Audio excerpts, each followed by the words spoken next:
Pues buenos días. Vamos a continuar. Nos acompaña para esta ponencia Ángeles Moreno López, directora del Archivo Universitario de la Universidad de Valladolid. Y, si me permiten, unas breves palabras de presentación. Seré muy breve porque lo importante es lo que ella nos tiene que contar. Bien, Ángeles Moreno es licenciada en Historia con las especialidades de Moderna y de Contemporánea. Es facultativo de Archivos desde 1990 y, aparte de la Universidad de Valladolid, donde ahora desempeña sus funciones, ha trabajado en la Universidad de La Laguna, en la Junta de Comunidades de Castilla-La Mancha y actualmente, como les decía, en la Universidad de Valladolid, donde ocupa la dirección del Archivo Universitario. Pues destacaría en esta trayectoria su participación en la creación de la Conferencia de Archiveros de las Universidades Españolas, donde fue secretaria ejecutiva hasta el año 2001, y también su labor como promotora de la cooperación internacional de la CAU, tanto con archivos de universidades iberoamericanas como con el Consejo Internacional de Archivos. Cuenta en su haber también con algunas publicaciones en materia de archivos, no las voy a destacar por ser breve, como les comentaba, y va a hablarnos a continuación de la ponencia sobre el acceso en los archivos universitarios, el equilibrio entre privacidad y divulgación. Después de su ponencia, como siempre, abriremos un turno de intervenciones o preguntas. Ángeles, cuando quieras. Hola, buenos días. Es un placer estar aquí compartiendo con todos vosotros estas 26ª jornadas de secretarios generales de universidades.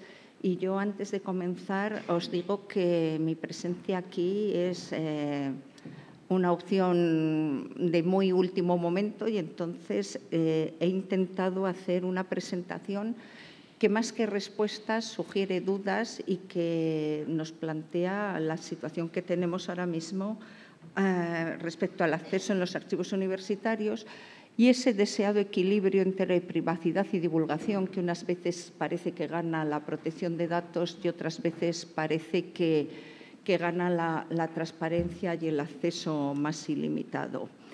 La verdad es que si pensamos en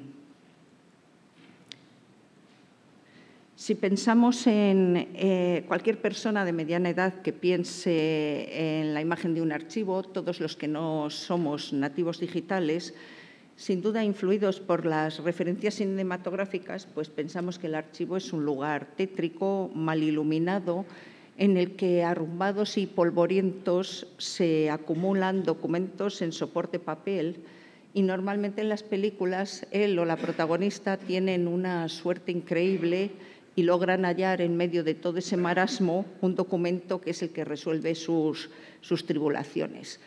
Entonces, la imagen general es que el acceso a la información es una especie de lotería. En España, los miembros del Cuerpo Facultativo de Archivos, que se crea en 1863 para tratar el ingente patrimonio documental que el Estado acumula después de las sucesivas desamortizaciones, han sido denominados durante décadas por sus usuarios, pues no sé si con una especie de sorna, retranca y también algo de desesperación, como los dificultativos, porque se trataba de dar el menor acceso posible a la información. Entonces, el acceso a la información entonces se convertía en un camino lleno de obstáculos. Es verdad que durante los últimos meses hemos asistido los profesionales de archivos universitarios españoles a varios encuentros profesionales sobre el tema de acceso a la información y los documentos, en los que ha habido muchas preguntas y diferentes opiniones. En la Universidad de Valladolid hicimos una jornada en el mes de mayo, justo en el momento en el que entraba en vigor el Reglamento Europeo de Protección de Datos, y tuvimos algunas estupendas colaboraciones, entre ellas las de la delegada de la Protección de Datos de la UNED, que nos acompaña hoy, Paz, muchas gracias, que ofreció algunas luces y de la que hemos cogido algunas ideas. ¿Qué vamos a plantear el acceso a la información contenido en los documentos de archivo?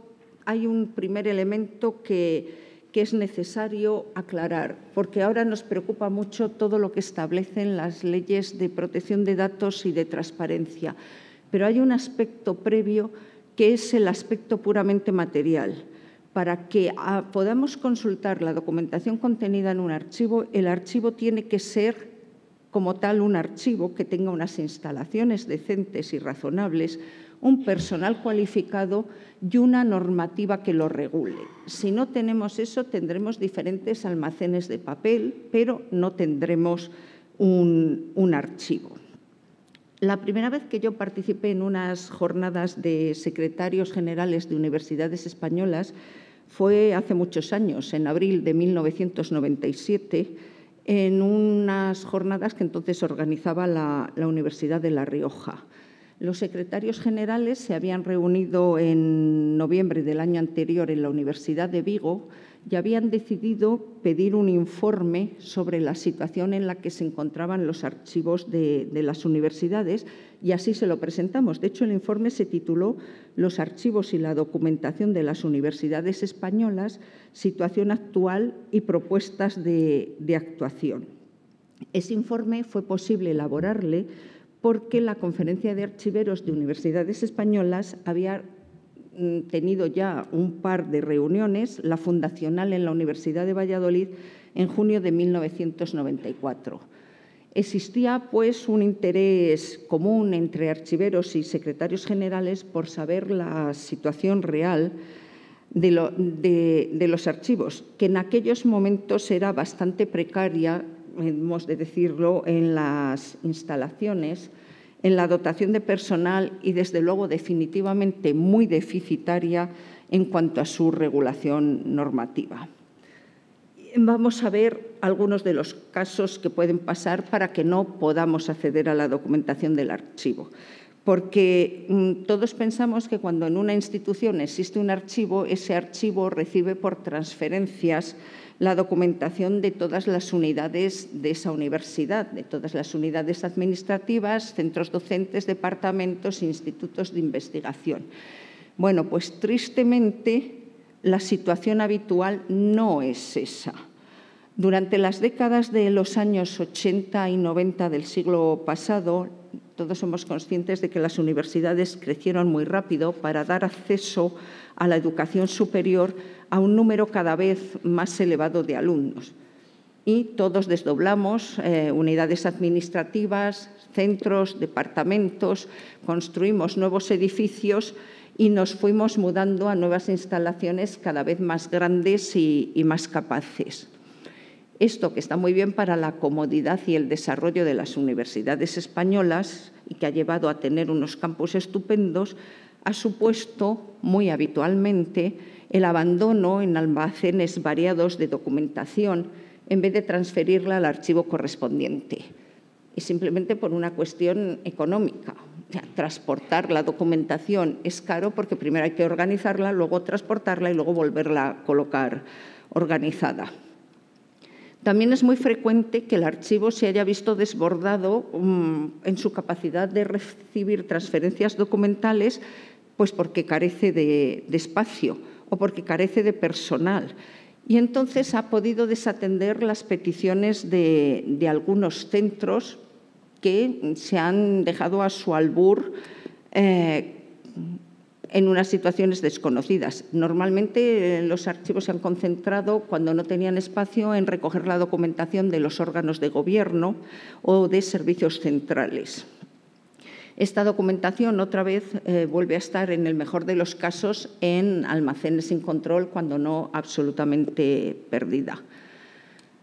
También hay otro caso relativamente frecuente, que es el de las personas que desempeñan un cargo de gobierno y que, al cesar en sus funciones, en vez de dejar la documentación en sus dependencias o transferirla al archivo correspondiente, pues digamos que se han confundido y, en vez de encontrarle en las dependencias institucionales, esa documentación ha pasado a manos privadas. Es verdad que en algunos casos luego leemos en la prensa que por pura casualidad parte de esa documentación se puede recuperar, porque lo habitual es que eso se almacena junto con una biblioteca y objetos personales. Al fallecimiento de esa persona normalmente la familia lo vende o lo salda y en algún momento hemos podido recuperar algo de esa documentación y vuelve a estar en manos públicas, pero no exactamente. También es verdad que, agobiados por la cada vez más ingente producción documental que supone el uso de las tecnologías de la información y las comunicaciones, primero la fotocopiadora, luego el ordenador, luego los correos electrónicos, y cuando teníamos un original del siglo XVII en la Universidad de Valladolid hay un original de las actas de claustro. Ahora todo vicerrector que transfiere documentación tiene una copia de esas actas y de esa documentación que hay que eliminar porque solo conservamos una, que es la original. Entonces, esa explosión documental ha hecho que muchos personal administrativo, para solventar problemas de espacio, ha decidido eliminar sin ningún criterio archivístico. Entonces, hay veces que ha acertado y ha eliminado lo que tenía que eliminar y otras veces ha eliminado la documentación del departamento y se ha quedado con el BOE, que esto es una cuestión relativamente frecuente.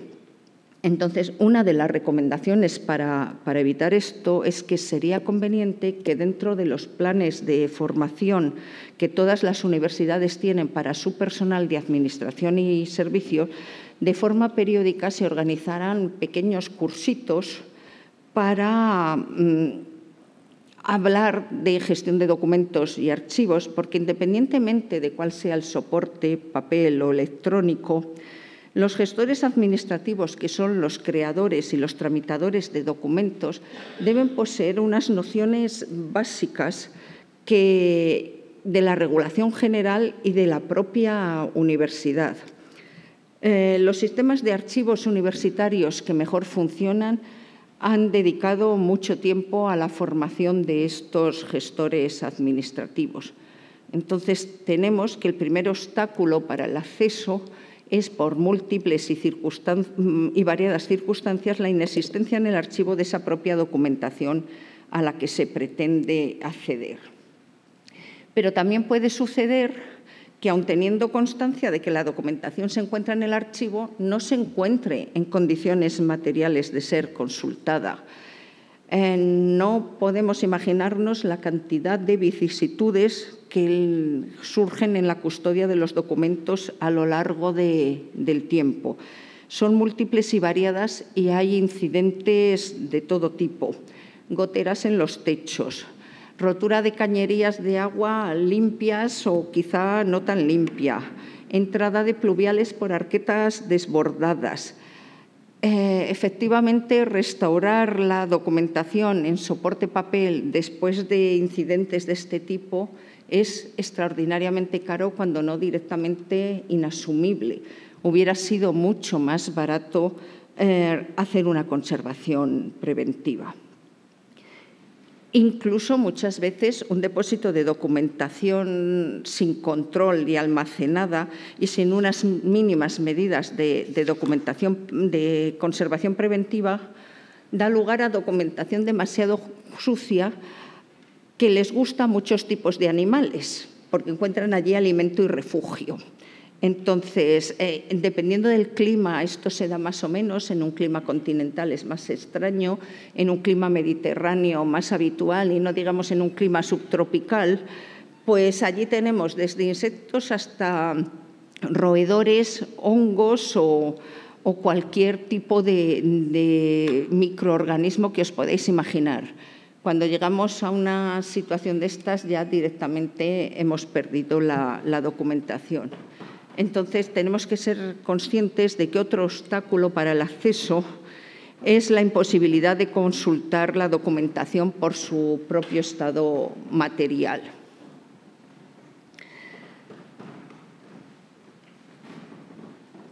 También es habitual que los en los depósitos de archivos se encuentre documentación que no ha sido tratada con técnicas archivísticas, sino que simplemente ha sido allí depositada tal y como se transfirió de las unidades productoras. De forma que no está ni descrita en inventarios, ni está convenientemente clasificada y, por supuesto, no es accesible. Y para no hablar de los casos de nadie, os cuento un caso nuestro. En el archivo de la Universidad de Valladolid encontramos en el año 2005, cuando estábamos preparando la documentación para una gran mudanza, unas docenas de cajas en las que por toda información ponía cajas de Irene. Irene resultó ser una trabajadora del rectorado de la Universidad de Valladolid de los años 70 que se había jubilado después de estar ausente por enfermedad. Entonces, cuando esta persona se jubila, alguien recoge todo lo que hay en su mesa y en las estanterías que le corresponden y tal cual lo recoge, lo lleva al archivo. Y tal cual lo lleva al archivo, allí lo ponen, de forma que no sabíamos en ningún momento que aquello existía. Y bueno, las cajas de Irene pues dan, como os podéis imaginar, mucho juego para cursos de cualquier tipo de archivo, porque claro, la descripción, la clasificación de eso es peculiar. ¿Qué es lo que pasa? Pues efectivamente que hacer el trabajo archivístico requiere tiempo, conocimientos y personal. Entonces sí, hemos empleado muchas horas de trabajo y ahora es accesible. Pero durante décadas las cajas de Irene estuvieron en lo que nosotros llamamos el limbo archivístico. No estaba en la unidad administrativa productora ni en el archivo teníamos controlada su existencia. Pensad además que si en cualquier unidad administrativa, cuando una persona se incorpora a realizar su trabajo, empieza pues eso, a desarrollar funciones y tareas desde ese día en adelante.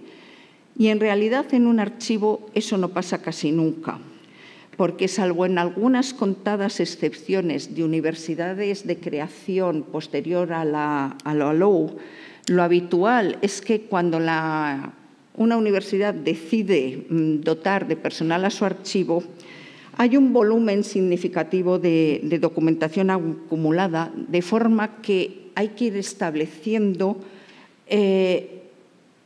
un sistema de gestión documental para el futuro, a la vez que vamos deshaciendo todo el atraso que tenemos acumulado, porque si no, ese limbo archivístico cada vez irá creciendo más.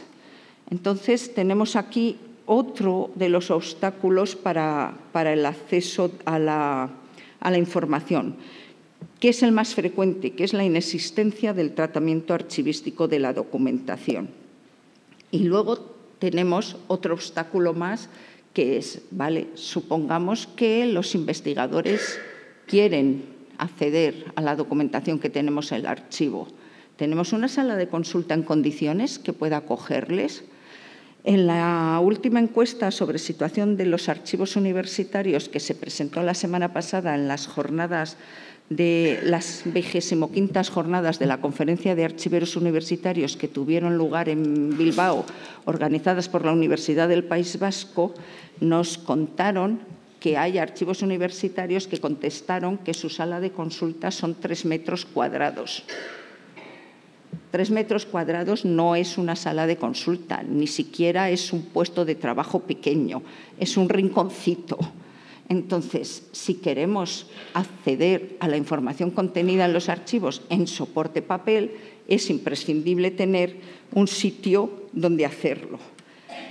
Luego, tener depósitos organizados, salas de trabajo para realizar el trabajo y una sala de consulta es un mínimo para que de verdad podamos hablar de que tenemos un archivo. ¿Qué pasa respecto a las plantillas de archiveros? Bueno, pues ya os presentarán mañana la encuesta de situación sobre archivos universitarios, pero es indudable que, acompasado al tamaño, la antigüedad, la dispersión de campus, etcétera, de cada universidad, debe existir una plantilla suficiente, capacitados para afrontar con éxito las diferentes tareas, que son desde definir cuadros de clasificación, realizar instrumentos de descripción, participar en las políticas institucionales de identificación, valoración y acceso de la documentación, colaborar en la administración electrónica, definir los esquemas de metadatos, establecer las políticas de acceso, porque nuestra profesión, por suerte o por desgracia, cabalga ahora entre técnicas que tenemos que saber para tratar la documentación en papel y lo tecnológico para desarrollar el futuro y llegar al archivo electrónico único que nos espera ahí a la vuelta de la esquina en un año. Entonces, esto es un panorama de la situación material. Después de esto tenemos que tener en cuenta cómo está regulado el acceso a los documentos en el archivo. Y lo cierto es que si en algún momento vivimos tranquilos y amparados por una única legislación, ahora estamos en un marasmo en el que de verdad no os voy a dar ninguna solución, solo os voy a transmitir el agobio que sentimos ante la impotencia de tomar algunas decisiones que desde luego no deberían ser nunca solo nuestras. Sin hacer mención de todas las legislaciones autonómicas que pueda haber sobre transparencia o leyes de archivo, vamos a mirar 4 de las leyes estatales que nos afectan. Es verdad que alguna comunidad autónoma sí que ha hecho un esfuerzo por unificar el régimen de acceso a los documentos independientemente del estado de tramitación. Y quizá esta sea una de las soluciones que se debe ir generalizando para salir de ese laberinto en el que estamos en este momento, ponderando aquí y allá y estableciendo límites con más o menos acierto o con más o menos ayuda. Nuestra vida era fácil cuando lo único que había era la Ley 16.985 de Patrimonio Histórico Español. Esta ley, es una ley muy avanzada para su época dentro del contexto europeo, consagra una nueva definición de patrimonio histórico y amplía notablemente su extensión, pues eso, de acuerdo con las corrientes imperantes en el momento y con los tratados internacionales que se suscriben desde el Estado en el momento de la restauración de la democracia. Pensad que la anterior ley sobre defensa, conservación y acrecentamiento del patrimonio histórico-artístico, que era el antecedente de esta, era de 1933. Y desde entonces no había nada más. Se pasa toda la época de la Guerra Civil, se pasa todo el régimen franquista y no es hasta el año 85 cuando vuelve a haber una definición. Una definición que incluye un artículo 49 en el que nos cuenta que todo documento de cualquier época es patrimonio documental cuando es generado por una administración pública. Y esto es un cambio esencial que nos ha marcado cómo hacer conservación, identificación y valoración, porque estábamos hablando de que cualquier documento generado es patrimonio documental. Este artículo es de plena aplicación a las universidades públicas y en el punto 3 entrarían las universidades de naturaleza privada, en cuyo caso el patrimonio documental se define a partir de los 40 años desde su creación. También esta ley tiene un artículo estupendo, que es el artículo 57, que ahora está cuestionado, que pero que ha sido con el que nos hemos, ya os digo, manejado durante todo ese tiempo. El artículo 57, en su punto 1, establece con carácter general el acceso libre a todos los documentos una vez finalizada su tramitación administrativa y transferidos a un archivo central. Y después se especifica que para los documentos que tengan datos personales de cualquier índole que puedan afectar al honor, a la intimidad de la vida privada familiar o a la propia imagen, se debería recabar un consentimiento expreso a tal efecto o haber transcurrido 25 años desde su muerte si la fecha es conocida o 50 años desde la fecha del documento. Bueno, establecer 25 años desde la fecha de la muerte en algunos casos puede ser complicado, ¿no? Pero 50 años desde la fecha del documento es un baremo que todos podíamos aplicar. Pensad que estamos en el año 85 y que lo que se pretende es salvaguardar de alguna manera el acceso a documentación que tenía que ver todavía con procesos de depuraciones, procesos de separaciones del servicio activo, de requisado de propiedades, etcétera, que se habían producido en las primeras décadas del franquismo. También es verdad que en alguna comunidad autónoma, y me vuelvo a citar a mí misma, como la de Castilla y León, pensando que esos plazos eran demasiado cortos, pues promulgaron una ley de archivos que los doblaba. Entonces, nos hemos estado manejando hasta el año 2016 con unos plazos de acceso que suponían 50 años desde la fecha del documento o 100 años desde la fecha de la muerte, como podéis comprender, para desesperación de todos los investigadores de historia contemporánea, porque en 100 años no había más que hacer investigaciones sobre el siglo XIX, todo lo demás se había desaparecido. Pues, ¿qué sucedió? Pues que le encargaron la redacción de la ley a una persona del cuerpo facultativo o dificultativo y a un profesor de archivística, y tuvieron miedo y doblaron los plazos estatales. Entonces, bueno, pues por suerte, en 2016 se promulgó una nueva ley con un único artículo, que era volver a los plazos estatales, nada más, no tuvimos nada más. La semana pasada, en esta reunión que os digo de la conferencia de archiveros que tuvo lugar en Bilbao,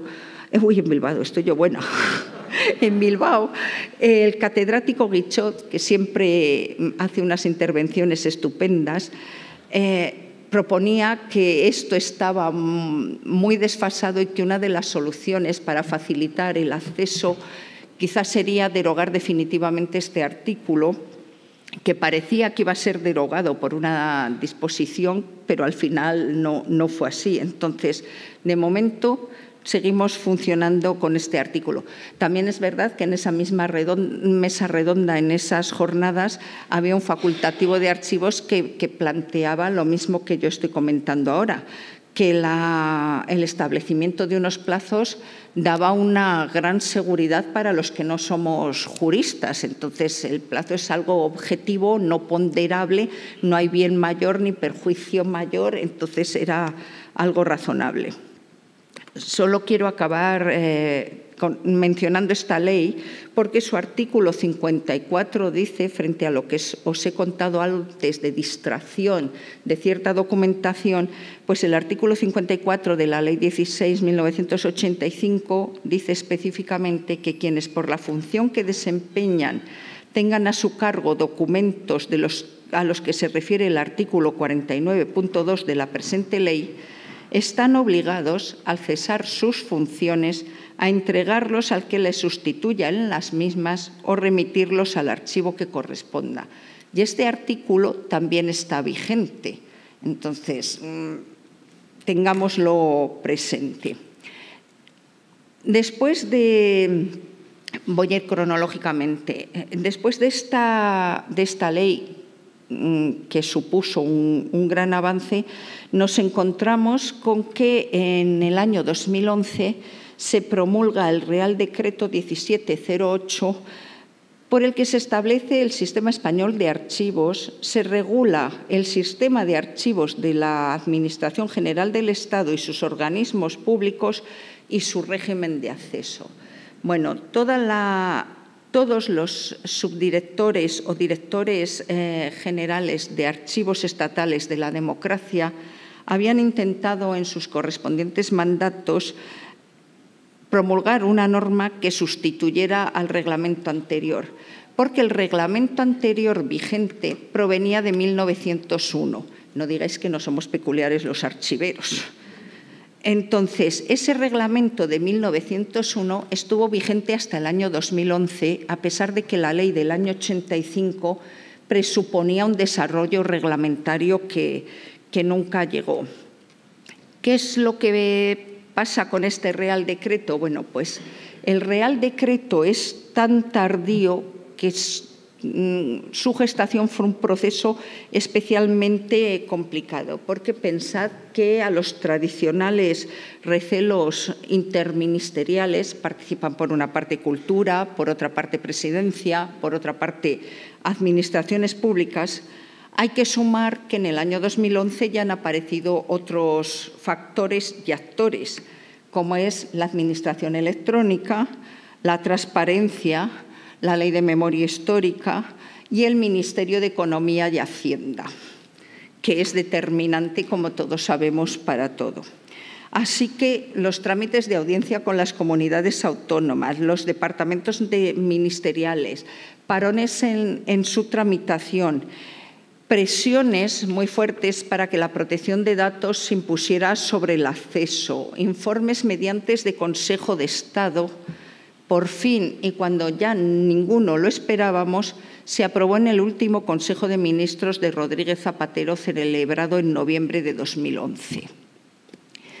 Claro, el resultado después de todo esto, como no podía ser de otra manera, no es el que esperábamos ni el que necesitábamos. Primero, por el rango de la normativa, es un Real Decreto. Por supuesto, porque no armoniza con la legislación vigente. Y después, porque deja mucho espacio para la arbitrariedad. El capítulo cuarto es el dedicado al procedimiento de acceso a documentos y archivos e incluye desde el artículo 23 al 32 y nos deja definiciones pues como la del artículo 26.2, que dice: con carácter excepcional, el responsable del archivo podrá restringir cautelarmente el acceso a aquellos documentos o series documentales que, sin haber sido objeto de exclusión de consulta pública, pudieran incurrir, a su juicio y a la vista de su contenido, en alguna de las limitaciones previstas por la ley. O sea, nada. En el artículo 28.2 vuelve a decir: cuando no fuera posible conocer la fecha o el hecho del fallecimiento y el documento o documentos solicitados posean una antigüedad superior a 50 años, el acceso se concederá si, atendidas las circunstancias del caso, se entiende razonablemente excluida la posibilidad de lesión del derecho a la intimidad personal y familiar. Bueno, os puedo asegurar que no he encontrado en ningún momento ningún archivero que pensara en restringir aún más cautelarmente el acceso, y mucho menos alguno que hubiera llegado a la conclusión de qué es el concepto de intimidad familiar.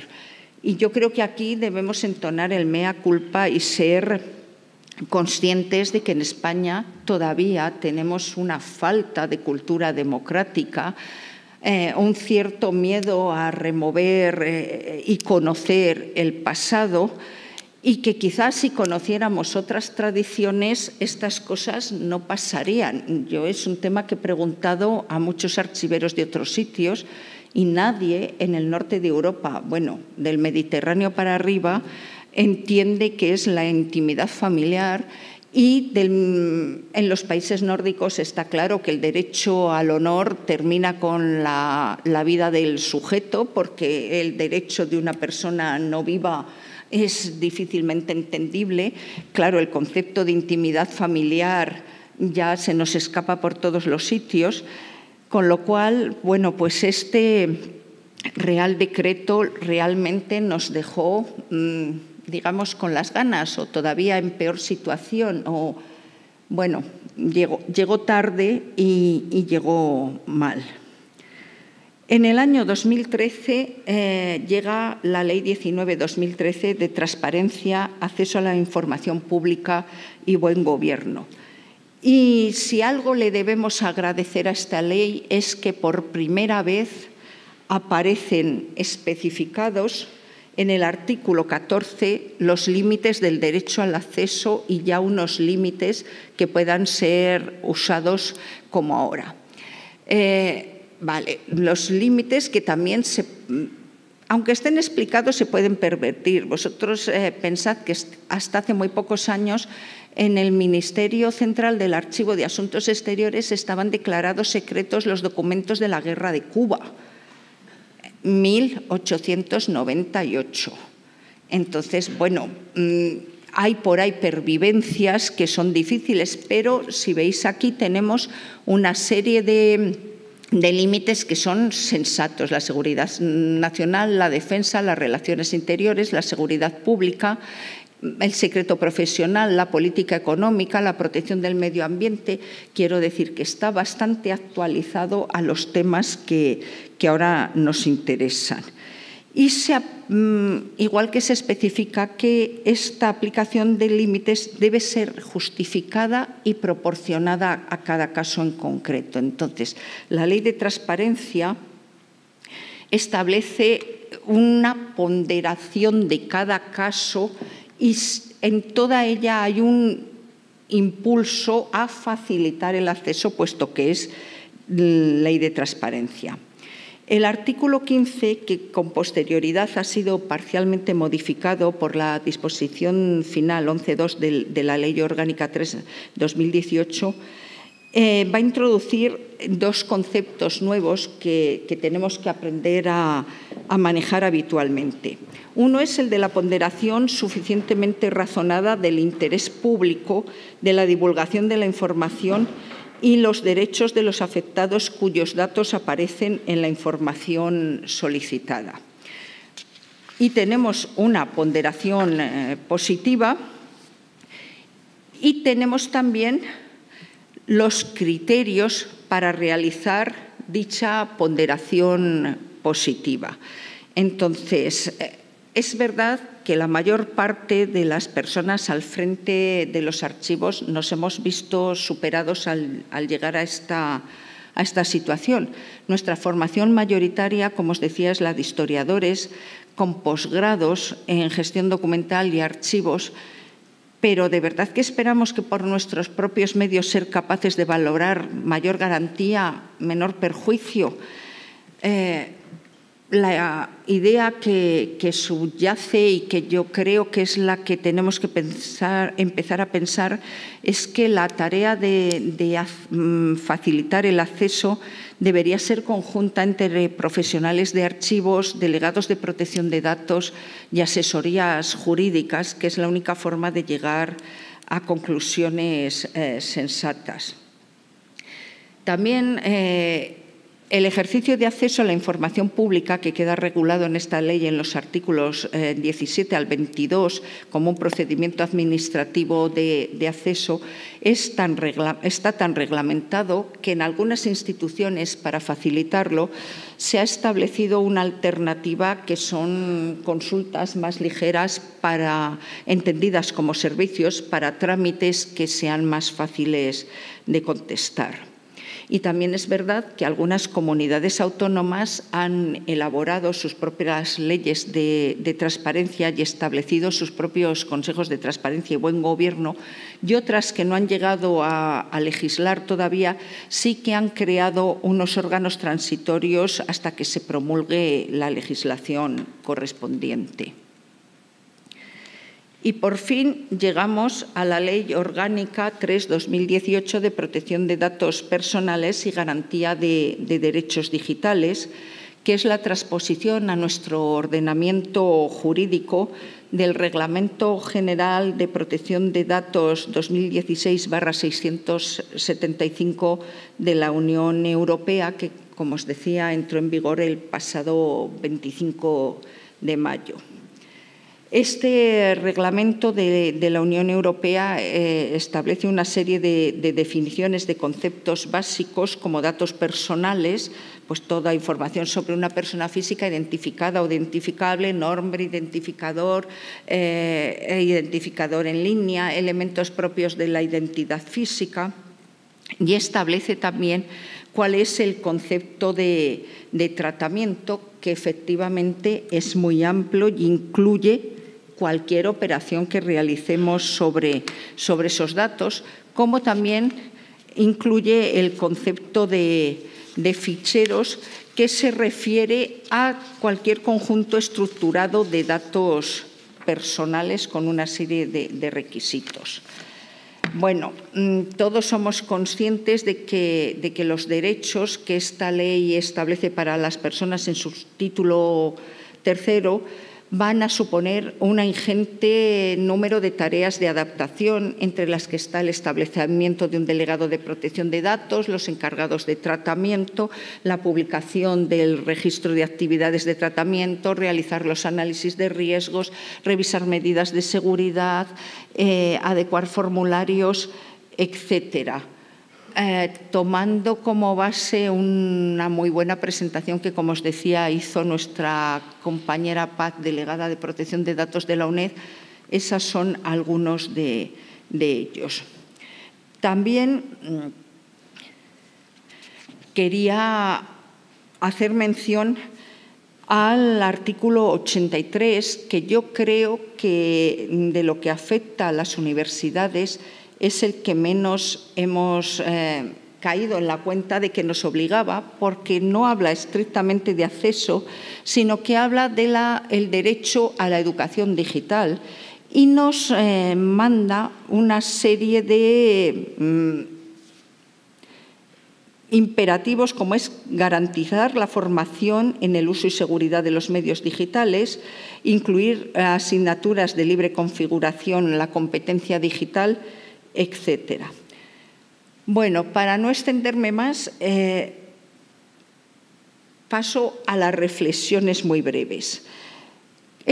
Todo este panorama legislativo lo que nos lleva es a tener dudas de manera continua, y yo creo que hay que reconocer que, si bien las administraciones universitarias son muy especiales, tenemos una serie de obligaciones. Y somos muy especiales, primero, por el tamaño, porque tan solo las universidades más grandes llegan a un tamaño parecido al de una ciudad pequeña. La mayoría tenemos la ventaja de un tamaño muy razonable que nos hace gobernables. Y además nuestros administrados son todos personas con una alta formación y altas capacidades intelectuales y tecnológicas, lo que hace que establecer procedimientos de administración electrónica, por ejemplo, haya tenido un gran éxito. Entonces, yo creo que tenemos algunas de las características para ser una administración ejemplar. Y por ello quizá debemos ser especialmente cuidadosos. No sé si somos suficientemente conscientes de que la crisis de imagen que las universidades españolas han vivido en los últimos tiempos, lejos de ser percibida por la sociedad como un problema puntual, en algún momento, y con la inestimable colaboración de los medios de comunicación que han persistido e insistido, han llegado a ser percibidas por la ciudadanía como problemas estructurales del sistema universitario. Y creo que es necesario revertir esa percepción cuanto antes. Los incidentes son incidentes o accidentes y por eso son aislados y no son la práctica común de la gestión universitaria. Tenemos en las universidades especialistas en muchos temas, tenemos multitud de órganos colegiados y gracias a la autonomía universitaria podemos crear todos aquellos que necesitemos para nuestro funcionamiento. Seamos conscientes, una vez más, de que los recursos de las universidades públicas provienen mayoritariamente de las arcas públicas y por eso tenemos una responsabilidad muy fuerte ante la sociedad. Deberíamos ser ejemplos de buen gobierno, de transparencia y de rendición de cuentas. Así que nuestro planteamiento general debía ser precisamente ese, el del acceso a la información contenida en registros de archivos de la forma más amplia prevista por el ordenamiento vigente. Y a mayores, hagámonos otra consideración. La inmensa mayoría de las personas que como investigadores reclaman un acceso mayor son nuestro personal docente e investigador. Así que los responsables de transparencia, los delegados de protección de datos, las asesorías jurídicas y los archivos de las universidades dependemos de las secretarías generales. Y estas son, a su vez, órganos transversales de gobierno universitario. Tenemos la oportunidad de crear sinergias, de compartir conocimiento institucional y de proponer soluciones. Pensemos seriamente en la posibilidad de crear comisiones de acceso en las que intervengan todos los actores implicados, delegados de protecciones de datos, jurídicos y archiveros. Y dependiendo del tamaño de la universidad y de las personas implicadas, se podrían entregar estas competencias sobre acceso a la documentación a comisiones de archivo o comisiones calificadoras de documentación administrativa o comisiones de administración digital. Busquemos en la escala una solución que se nos adecúe.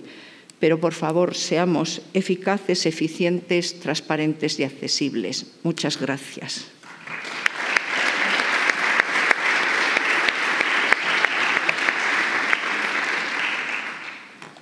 Muchas gracias, Ángeles, por tu clarificadora ponencia y por el recorrido que has hecho de todos los problemas con los que nos encontramos actualmente. Abrimos a continuación un turno de preguntas, intervenciones.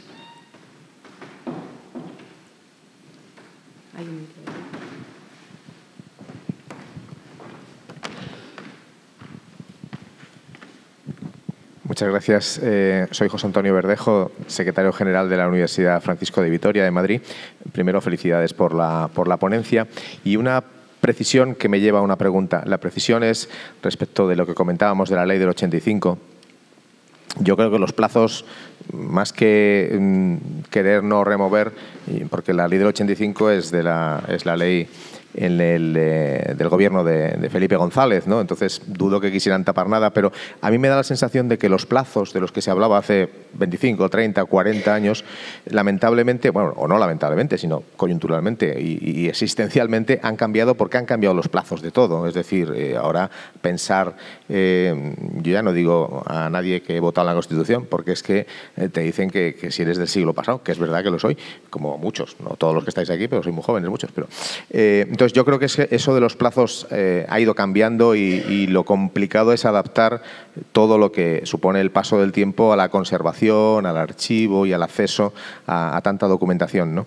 Y como decía, esa precisión, que puede ser equivocada, me lleva a preguntar, a mí ya me está empezando a dejar de preocupar el papel, pero me preocupa el resto de los contenidos, ¿no? Porque además en la gestión universitaria pues el ordenador tiene una persona, pero luego la persona desaparece y el ordenador se formatea o le pasa que nadie se le ocurre cuando se cambia a alguien de un despacho a otro tirar todas las estanterías a la basura y reciclarlas o tirarlas o pegarles fuego, pero en los ordenadores parece que sí. Es decir, no, claro, esa documentación en fin, es del trabajador o tiene acceso a su ordenador y al final estamos manejando muchísima documentación que hay que definir y predefinir qué tiene que acabar en el archivo y qué no tiene que acabar, ¿no? Entonces, la pregunta es, ¿se está preocupando archiveros por decir, bueno, cómo afrontamos este reto? Porque ya no es un tema solo y exclusivamente de papel, sino sobre todo de documentos digitales, ¿no? Gracias. Pues yo creo que hay dos temas. Para empezar, seamos conscientes de que hay una documentación que se genera en la pura y dura tramitación administrativa y luego hay otra documentación de apoyo informativo. Entonces, normalmente lo que nosotros tenemos en un ordenador personal y se conserva en ese ordenador personal, digamos que pertenece a la categoría de documentación informativa, que es lo que nosotros usamos para tomar decisiones y para gestionar. Pero la mayor parte de lo que gestionamos, lo gestionamos en grandes bases de datos, o de OCU, de Sigma, del proveedor que sea. Entonces, eso estará en una gran base de datos, en un gran servidor que tiene la universidad. No está en ese punto el ordenador no acumula información, es simplemente un terminal remoto desde el que accedo. Sí que hay otra parte que tenemos allí. Y de todo eso lo que más nos preocupa a los archiveros son los correos electrónicos y la regulación del uso del correo electrónico en la gestión. Eso sí que es una preocupación porque hay muchas veces que por correo electrónico gestionamos cosas que no tienen más recorrido que el correo electrónico. Preguntamos, resolvemos, gestionamos y ahí se ha quedado todo. Entonces, sí que la conservación, gestión del correo electrónico es importante y debíamos ser todos más cuidadosos y pensar que el correo electrónico que tenemos como cargo es nuestro correo electrónico de cargo y ahí solo deberían ir determinadas cosas, porque luego tenemos el tema de la privacidad. Bueno, no mezclemos. Para el correo electrónico personal está el correo electrónico personal y luego está un correo electrónico desde el que gestionamos nuestro trabajo y nuestra profesión. Y ese es el que habría que conservar también para salvaguardar la intimidad de los trabajadores. No todo correo electrónico que yo mando tiene que ver con mi puesto de trabajo en el archivo, porque a lo mejor aunque se lo esté mandando a un compañero es para decirle, por fin tomamos café a las 12.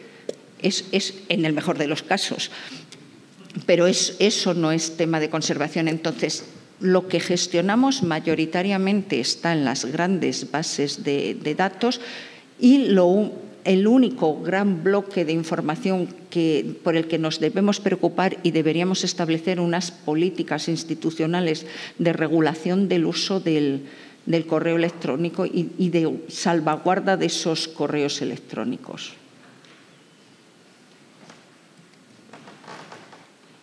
¿Alguna otra intervención o consulta?